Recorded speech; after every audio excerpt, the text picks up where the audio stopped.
All right, Kayla, I made you the host. Thanks, Nicole.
Okay, it's 1 o'clock and we have one in person and we've got you here. Let me turn the video on.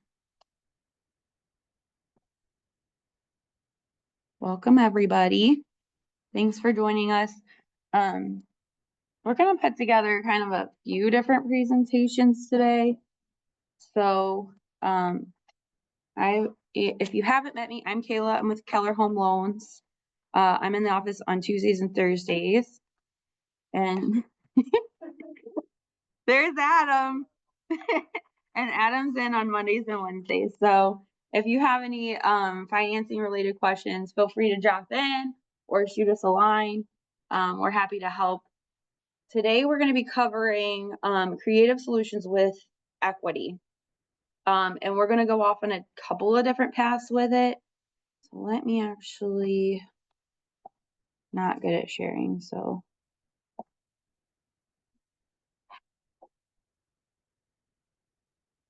get our presentation going.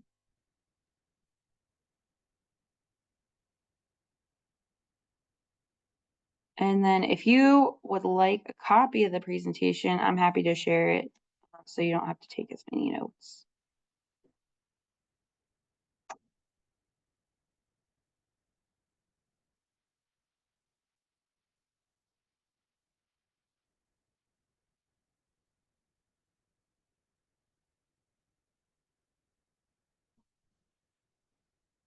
Hey, it all worked out the way it's supposed to though. Let me share with the Zoom.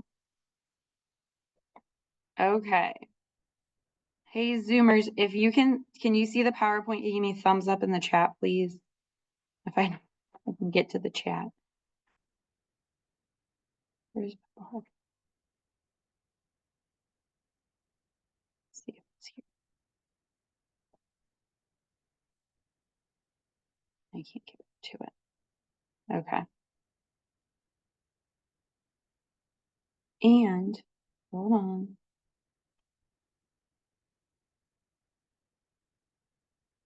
Audio.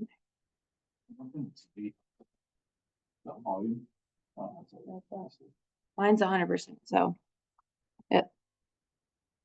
okay. It looks like I'm presenting on here. Because this display is different. Adam, you see it? But I can't get into the chat for Zoom. And normally it's a toolbar on the bottom, but that's not there either. Yeah, that's presentation and just go like, because I think they'll still see it. Escape. Oh, yeah, you can see it on top of it. Oh, no, this is. Okay. Let's get it. Maybe if I click on the actual. Yeah, and it's not on my screen. That's okay. I guess try to email me if you have any questions. I don't know. I feel really old right now. I will get the email pop up. So, okay. So obviously, if you have other goals in getting in from house A to house B, okay? So we're going to touch on that today. We're going to touch on cash out refinances. With the rate environment, these haven't been very common, but there are cases where you either need to or you really, the need is there and we can justify refinancing. For cash out refinance, basically you're rewriting your mortgage. So you pay off the first loan and then you'll get an additional loan amount on top of that. So, or a cash amount on top of that. So you're a lot of times increasing your loan amount. And in this case, the rates are a little bit higher than what we would do on a rate and term refinance. And a lot of people that refinanced in 2020 and 2021 have ridiculously low rates. So we don't necessarily advise this to be the first stop. Our first suggestion would be a home equity line if they're planning to stay in the home. So Adam's going to touch on home equity lines too a little bit later. But for the cash out refinance part, it is really just a straight mortgage. You're paying off the first mortgage to get a little bit of cash. I had property investor who was opening a new business, and he had a home in Florida that was almost free and clear that he rented out. And so that was probably the last time it made perfect sense to do a cash out refinance, because he knew that he was going to be paying that mortgage off within the next couple of years because of the returns on the business he was investing in. So in that case, it made a lot of sense. With rates where they were in 2020 and 2021, I had a lot of people that were going to stay put in their homes. So they cashed out for renovation loans. They cashed out to put pools in their backyards. They were doing all kinds of crazy stuff during COVID, right? A lot of fun. So if you're looking at this for debt consolidation too, if you have a large debt, or maybe it's a home equity line on a variable rate and you just want to put everything into a low fixed payment, cash out refinances could make sense depending on what interest rates you're paying on that other debt as well. So the other tool that we use for our equity in the case of we want to go from house A to house B would be a bridge loan. And so if you picture it that way, house A, house B, we need to build a bridge, get the equity from one to the other before we sell, which is the tricky part. They have to qualify for the bridge loan payment, as well as first mortgage payment, as well as the new proposed payment. Okay. So not as common, but definitely very possible in a lot of cases. And it's just a temporary loan. A lot of people will leverage HELOCs to do this, but banks don't really like to be used for short-term lending. So if that's the plan, and maybe it's a 6-month to 24-month plan, I've had people that go to the bank and apply for the mortgage or the equity line, and they ask, what's the purpose of the funds? And they say, well, eventually we're going to be selling. They shut you down right away. They don't want to be a short-term Band-Aid. They're not a bridge loan. So in this case, these are geared specifically for this. Usually you have just a flat percentage rate or fee that they're paying on the product. And usually you have deferred payments as well. Or like oh, you're good. So, there's more than one way to get to, I guess. Leveraging equity for your home purchase. So kind of just like we talked about, a lot of times when we're analyzing the equity we can leverage, they're not going to go really past 80% of the value of your home. So the math on that, and some of them are 70% too. So a lot of people think, okay, my house is worth $200,000. I have $200,000 of equity. I pay off my $100,000 home. I have 100 to put down on the new house. We can't go up to 100% of the value. So that's where a lot of people get a little bit tripped up. But in that case, we can play with the numbers, dial back their down payment, and then they can use the rest of the equity after they've closed. And we just lower their monthly payment with a recast. So Adam's also going to go over that here shortly too. So in this case, $200,000 home, we look at $60,000 of it. We pay off their $100,000 mortgage, and now we have $60,000 that we can leverage over into the new house. Okay, and that can be used in any way. It's really nice when you can pay off debts with it. So, maybe they're close to having a car paid off and they just want to get rid of that payment, and it makes more room for the new payment. You can do it toward down payment. You can do it toward closing costs and buying down the rate. So there's no stipulation on how they use that cash out, even if they wanted to keep some back for the moving costs themselves. All right, so navigating the competitive housing market. Do you want me to jump over to knock and you can kind of talk on knock a little bit? Yeah, we can. Can I go that? Okay. So we're gonna skip a couple of these slides only because these are from our national trainer and they may not apply in our current market. So there were a couple of things on like, I can't even get back to my menu to, okay, end slideshow, maybe, task, stop sharing. It was there, it went away. Hi, Mercedes. All right. Did I stop sharing? Okay, I'm gonna hop over to the next slideshow. We're gonna go more in depth with non-contingent offers. And this is a really good slideshow, and they don't have the figure loan on there either. So I guess we could touch on that. Yeah, I'll just talk about it.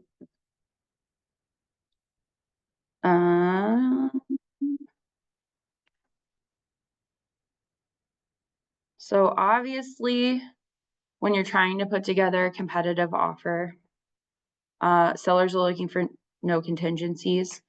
We have so many programs in this arena, it's sometimes overwhelming. So we're going to touch on a few of those today, because these are all leveraging equity in the home. We have third-party services that we utilize for it, as well as some in-house programs. So I'm sharing this screen, so I just need to start the so old when they make me do this. I'm telling you, it's terrible. Yeah. And these, like this menu, I didn't have it when I needed it, and now I don't need it and it's in my way. Whatever. I just work here, right, Adam? Right. As long as you get us the information, who cares? Right, right.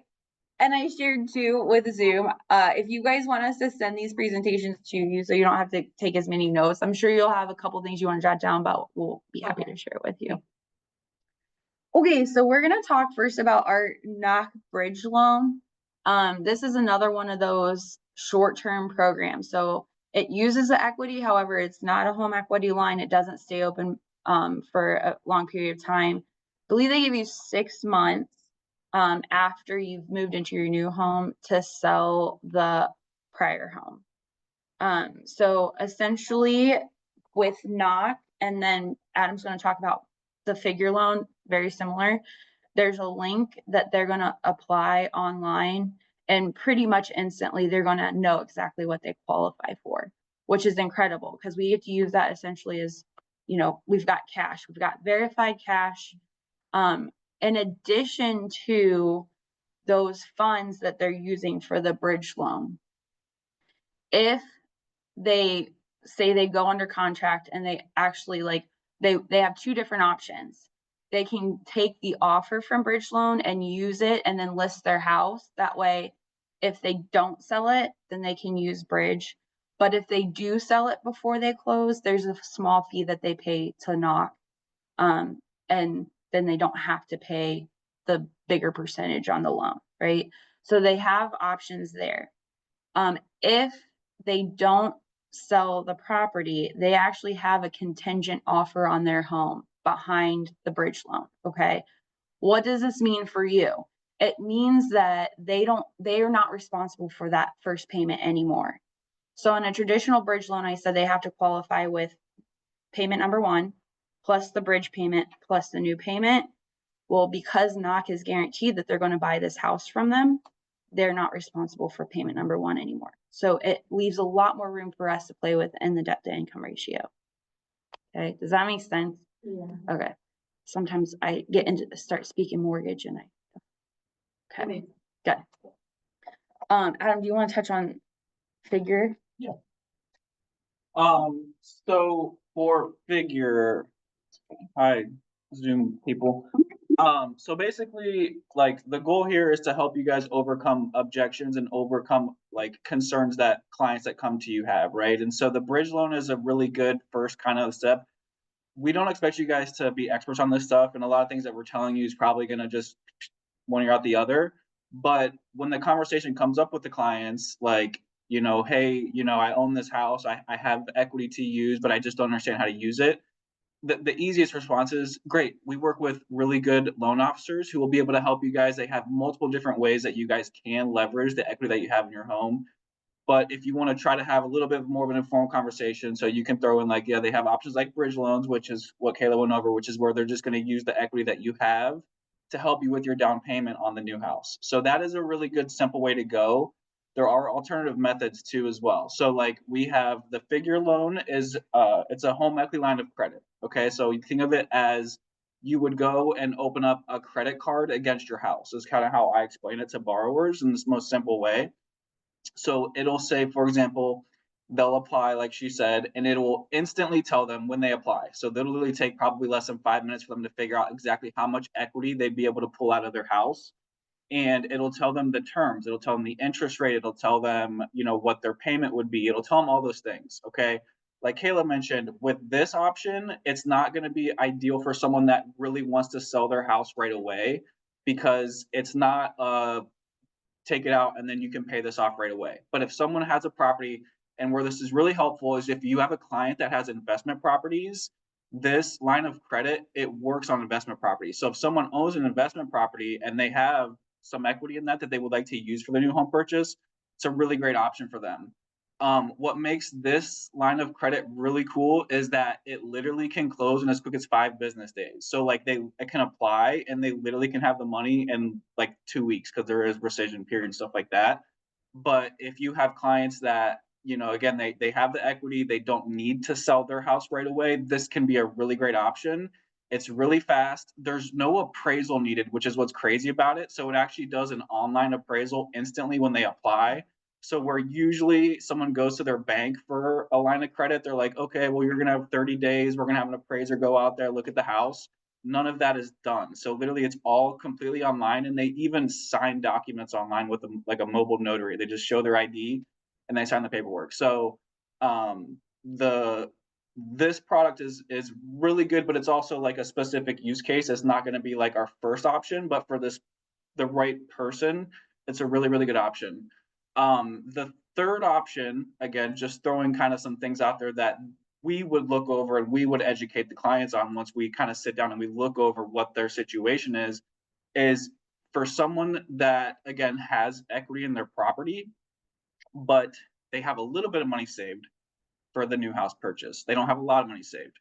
They can do potentially what's called a recast. And so what a recast is where, as a non-first time buyer, your minimum down payment for a conventional loan is only 5%. So they could actually buy the new house without having to worry about selling their current home and not having to worry about using their equity. They can just use the money that they currently have saved, right? And they could put the minimum down payment on the new house. And then once they end up selling their house, now they have $50,000 to $100,000 in the bank. They can then take that money and put a lump sum on their new mortgage.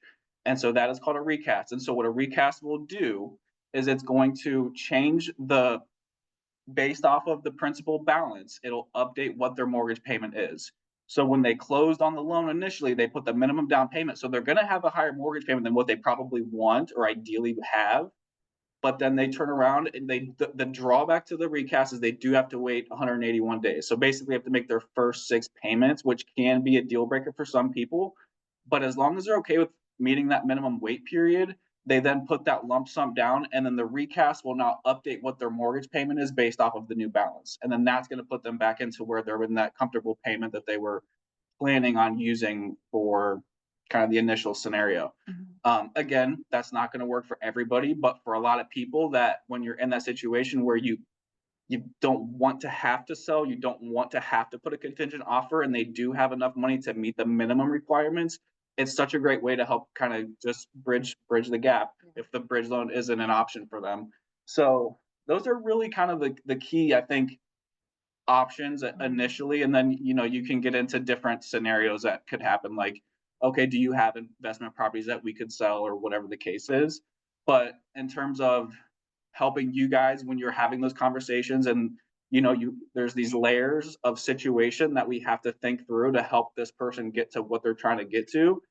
Ultimately, the easiest thing to do is, hey, I work with a great lender. They have all kinds of options for you. Let me connect you. They'll have a conversation with you. And then ultimately, once we sit down with them and we have that conversation, we get all of their info, because you guys aren't going to know how much money they have. You're not going to know what kind of credit score they have.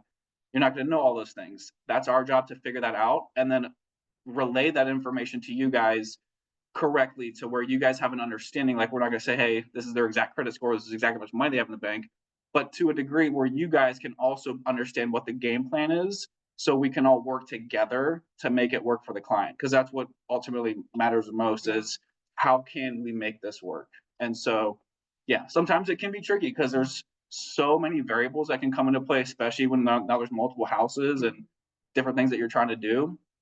But there is a lot of options out there, and sometimes it's kind of fun. You gotta you get an application, you're like, man, I really gotta Play matchmaker. think this through. Like, I gotta phone a friend.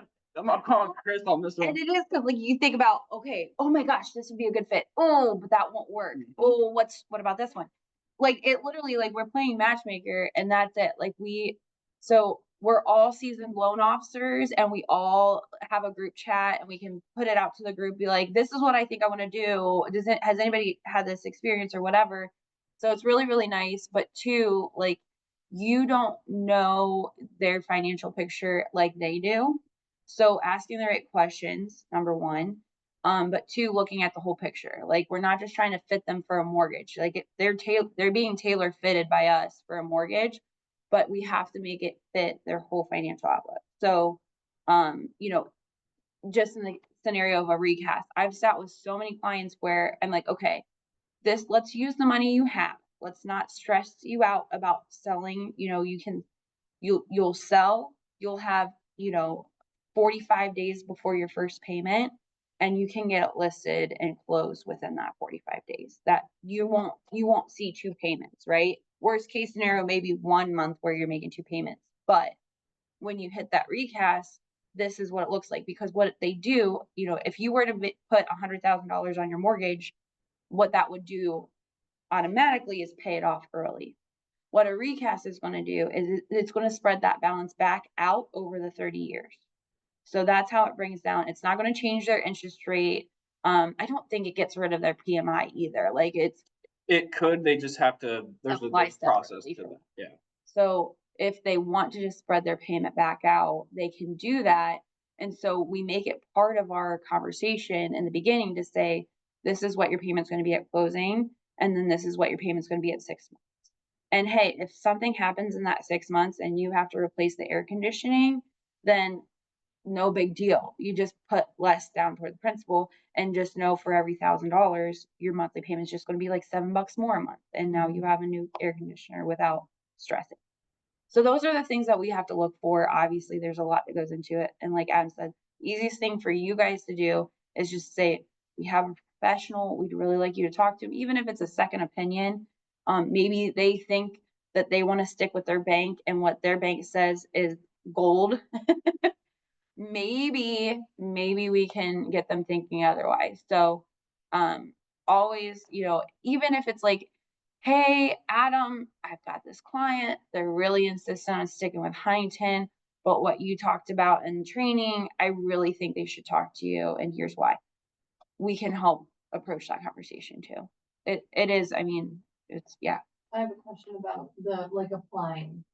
Is it for all three of those scenarios? Like if you apply, you said something about applying, but then it was like, something about an online appraisal. Do you have to know the specific property that they want right then and there? Mm-mm. Or can you apply ahead of time before you're like in, Yeah. the process of making an offer? So I know for figure, like I've had several clients that apply and they get their offer, but they just don't pull the trigger. Okay. So I have somebody who's been looking for a little over a year. And so every once in a while they'll refresh their offer and then they'll put an offer in on a house. And then if they don't get it, they just don't use the offer. Okay. And yeah, but initially we each have an app. We can actually brand it specifically to you guys. So you're getting updates from your clients live. That's our first stop to go to so that we can get a look of their whole financial picture. So we do a soft pull. In some cases, we have to do a hard pull to do full pre-approval, but for a soft pull, we can get a whole financial outlook and advise them on which equity product we think that they Okay. would be I didn't best. know if it was like a separate application process. Yeah. It's just through your guys' thing now. Ours would be the first stop. Yeah. And then for the equity program that we want them to use, like a lot of times what I'll do, Adam, is I'll give them a summary of like, this is what this product looks like. This is what the fees look like. This is how it works. Here's what I would do, but these are your choices. So, and then at that point, we would help them through the application process on these third-party vendors. Okay. Yeah. And we work closely with them. Like I literally have had people on speakerphone applying and screenshotting me their offer so that we can plug it into their pre-approval. Yeah. Mm-hmm. Yeah. How about, because I think that was the majority. I mean, there's not too much without like really teaching you guys how to be loan officers to go on. Yeah. No. It's Realtors. it's really fun. Yeah. So I think this would be a good time to see, like, does anybody have any like other specific questions or any like recent cases where you guys had a situation where you just maybe wanted more information or were curious if there was other ways? Anybody on Zoom got questions? Yeah, we have some. There's a scenario that might be helpful. I don't know. That's kind of why I was interested in the class. Yeah. I have a client who's not yet on board. They're waiting till they get a new job, but they live in Michigan and they want to move back to Ohio. And so it's kind of weird for me because I'm also newer to the real estate world in general, but like, what's the best way to like advise them for that? Because they haven't even made any step to selling or getting pre-approved to buy any of that. So like in this case scenario, what do you typically recommend for starters? So I'm gonna redo your question for people on Zoom in case they didn't hear it. So the question is basically someone out of state is looking to move to Ohio. They have a house to sell. They haven't taken any steps for pre-approval or any of that stuff yet, but they've reached out to Allison, right? Yeah. To basically start looking at houses. So what would be the right plan of action for that? So the first thing is it really does fall back to like, hey, we need to get you connected with a loan officer so we can make sure we get a pre-approval. So that way, if we find a house that is perfect for you guys, we're ready to make, put in an offer, ready to make something work for you guys. So on the lending side of things, the first thing that we're going to ask them is employment, because if you're moving from Michigan to Ohio, are you staying with the same employer? And if you are you remote or are you going to be moving to a location that's nearby? And if you are going to be changing employers, then what we're going to need on the lending side is we're going to need an offer letter for the new employer, because the offer letter is going to spell out what their new income is going to be, Are there any contingencies with that employment? So like, do they have to pass drug tests? Do they have to do all these types of things? Because in order for us to be able to actually close on the loan, there cannot be any contingencies on their offer. So like all of that drug testing and all of that kind of background check stuff has to be done prior to closing. Otherwise, closing is going to get pushed back until they're basically all clear on that stuff. Outside of that, then we have to have the discussion on how are we coming up with your down payment and closing costs, right? So it's like the things we just talked about. How are we using your equity? Are you going to sell your house? Are we going to be contingent on selling your house? Or do you guys have a little bit of money saved? Do we look at doing a recast, bridge loan, those types of things? And so essentially just putting that game plan. So when we send you guys the pre-approval, this borrower is truly ready to be able to make an offer and actually make something happen.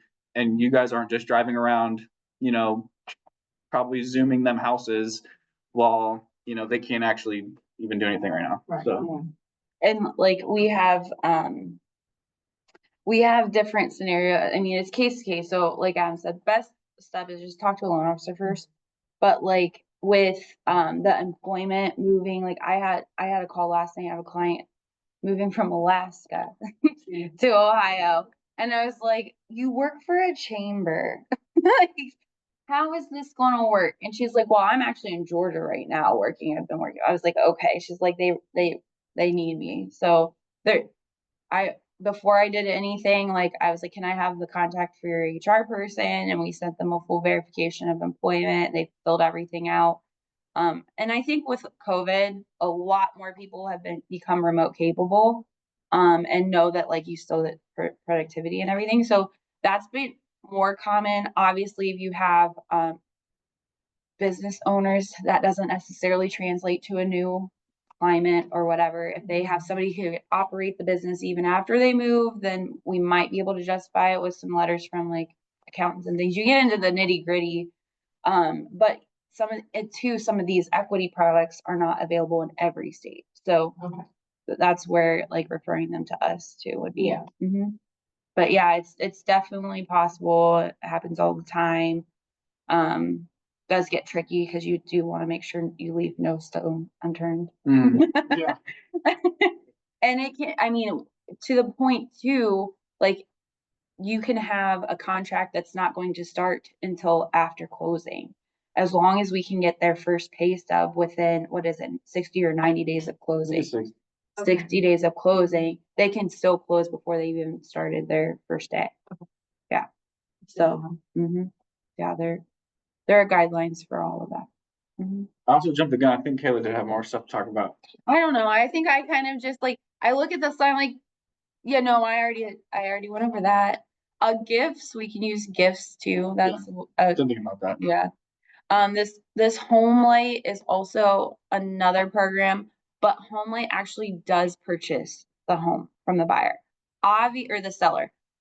They obviously, they're doing desktop appraisals, and I don't think that they're giving us full market value, but what they're selling is convenience, right? So they have a guaranteed purchase and you walk away and you don't have to worry about how long it's on the market or what you're paying your realtor.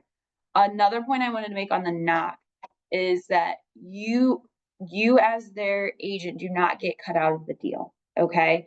If they've done a knock bridge loan and they've purchased their new home, you get to list that other property for not, and you have 6 months to do it. Okay. If knock has to purchase the property after the 6 months, you may not get to relist the property, but you do have 6 months to do your job. You don't get cut out of it. Yeah. That's cool. Yeah.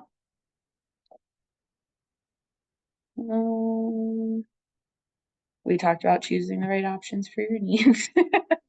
Conclusions, takeaways. Yeah. And Linda jumped off. She's probably one of the more seasoned agents. So I wondered if Mercedes or Reese, Mallory, you guys have any scenarios where you leveraged equity in a creative way or got burned? Yeah. Oh, Mercedes. Yeah. It's just all about how you write it up in the contract, right?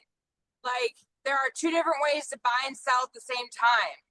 And most people like to, if they already have equity in the house that they want to sell, you have to set it up as closing to be able to close one with the other, if Yeah. that makes sense. Yeah, you can use timing in the contract creatively. And a lot of times you can work around using any of these equity products just by timing it out.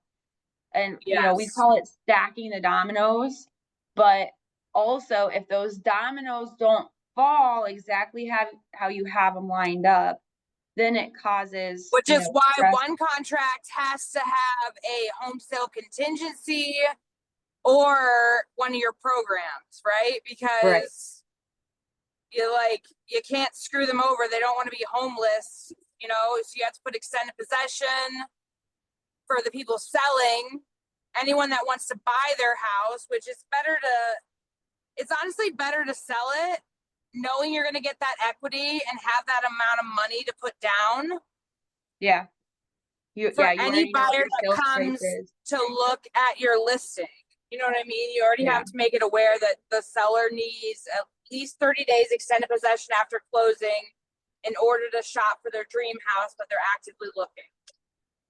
Right. Well, and that goes along with like winning listings in this market. So what she was saying is you could talk your client into selling their house before they've even found another one and just have a contingency of like, we're not going to close on this until I'm under contract on my next house. And so that's how you, Yes. in a seller's market, that's not uncommon at all.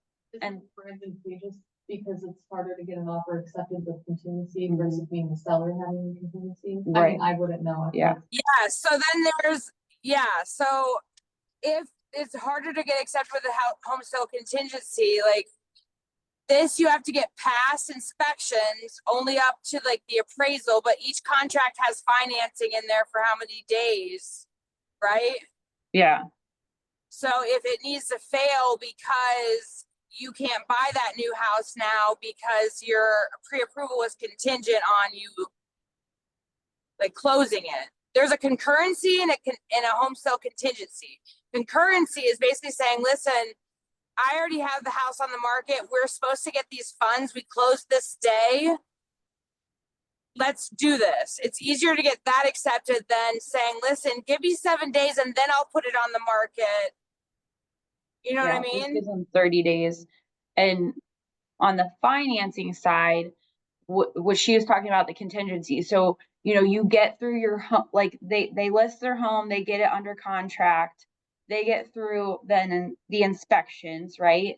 But then their buyer gets through underwriter review and appraisal. So you know exactly what it appraised for, you know exactly what purchase price you have.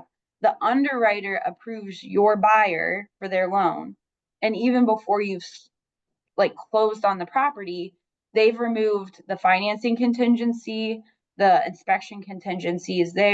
Your buyer is now non-contingent. It's a guaranteed close. And even for us, like if I have a client and their buyers are cleared to close and they haven't closed yet, I get to exclude that mortgage payment on the new house. So yeah.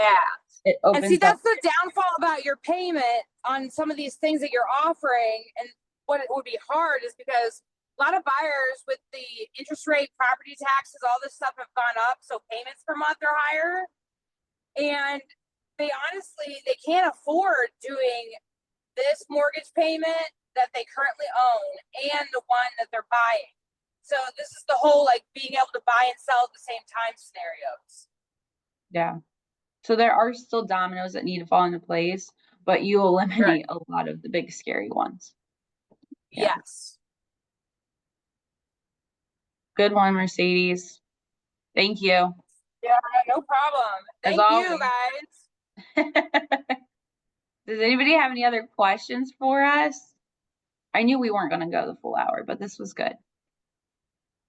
Did you have You anything should else you want? explain, you should tell if there's new agents there, you should tell them about list reports. Oh, okay. Good. Do you love it, Mercedes? I like it. I use it. I think it's like it gives me some stuff to like just be able to throw out there when I need to. Yeah.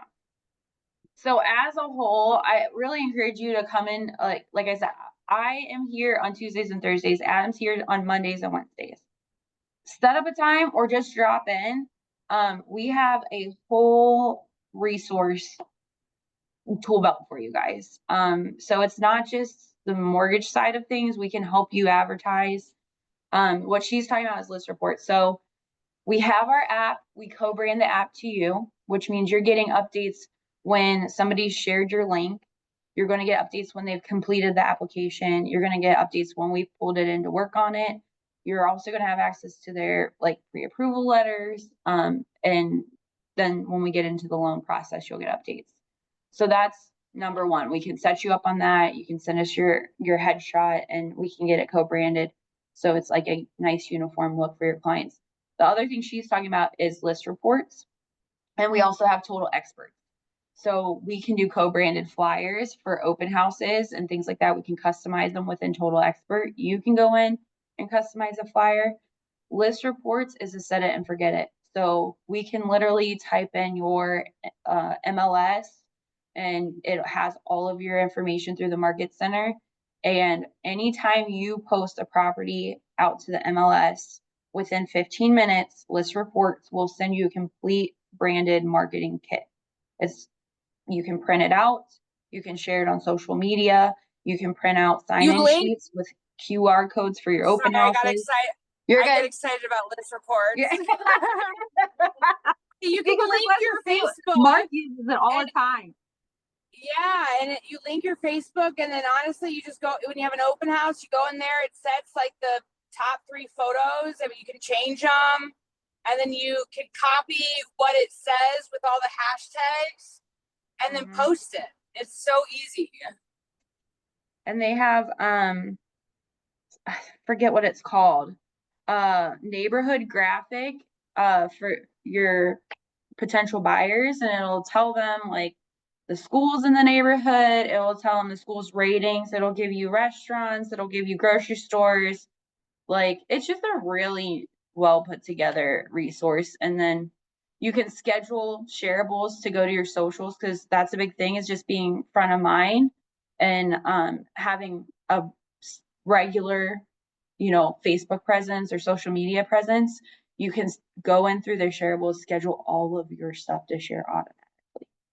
So that's really nice. Yeah, so it also will give you, for any deals that you close, so you do have to connect with a loan officer. So it can only be one loan officer that you can connect with on list reports, but it will also set you up with what's called home reports. So any mutual clients that you close with them, it will set up an automatic monthly update for the past client, where it's going to send them a home report. It's going to tell them like how much equity that they have in the property, like updates in the neighborhood, and it's co-branded, so it'll have you and the loan officer on there, which is just a really good like monthly touch for past clients, just to be present and stay on top of them, and without you having to do anything. So And all the open house material and like listing signed material has a QR code specific to you.